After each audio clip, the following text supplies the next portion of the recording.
Ilang rider na hindi nabigyan ng ayuda kahapon ang naabutan na sa day 2 ng payout para sa kanila. Pero meron pa ring mga walang nakuha. Nakatutok si Marisol Abduraman.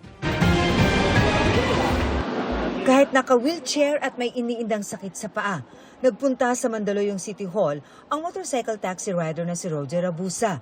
Isang buwan pa raw kasi bago siya muling makakapamasada matapos madisgrasya at maitukod ang paa nung nakaraang buwan. Sayang po, pangdagdag po sa lalo't hindi po nakakabiyahe.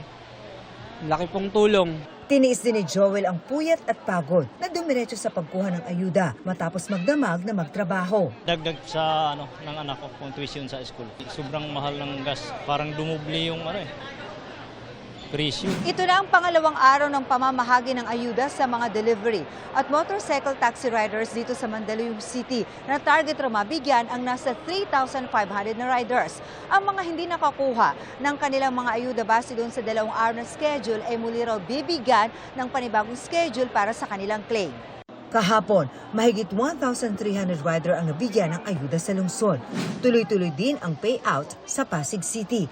Pero ang rider na ito na madaling araw pumila, umuwing luhaan dahil hindi nakuha ang ayuda. Nagkamali po sila ng apelyido ko hindi ko naman po kasalanan. Ang nakalagay po kasi sa payroll list ko, De Ramos. Hindi ko naman apelyido yung letter D, letter M ako babasihin ko ngayon yung letter M ngayon.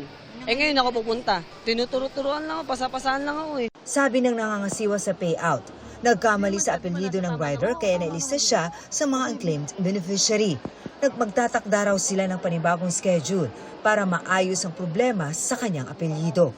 Pero ang dalawang rider na ito walang katiyakan kung mabibigyan pa.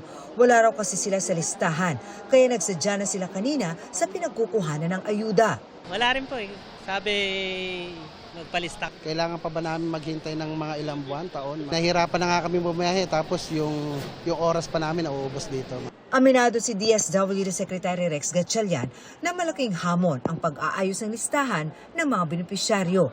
Sa mga kasong wala sa listahan, sinabi ng kalihim na pagkukulang ito ng mga Transport Network Company o TNC. Hihingi ng paumanhin. We are working on different modalities to perfect those lists. The drivers should take it up and blame their companies, yung mga TNC nila. Pinag-aaralan na rin ng DSWD kung paano maayos ang proseso ng pagpila at pagkuha ng ayuda. The process is there, the systems are there, but we require kasi the physical appearance kasi nga nag-worry kami that the lists are not updated. We need to see the person together with your driver's license. We check so many things. Like may nakikita kami doon na kolorum pala, expired na yung license pero namamasada pa. So this first round is all about validating the list that are being submitted to us from various sources. Hindi rin isinasantabi ng ahensya ang mga suwestyon na gawing online ang payout ng ayuda. Pero mas importante anya sa ngayon na maayos muna ang kanilang listahan. Sa Lunes, ipagpapatuloy ang pamamahagi ng ayuda na bantay sarado ng mga pulis. Para sa GMA Integrated News, Marisol Abduraman, nakatuto 24 oras.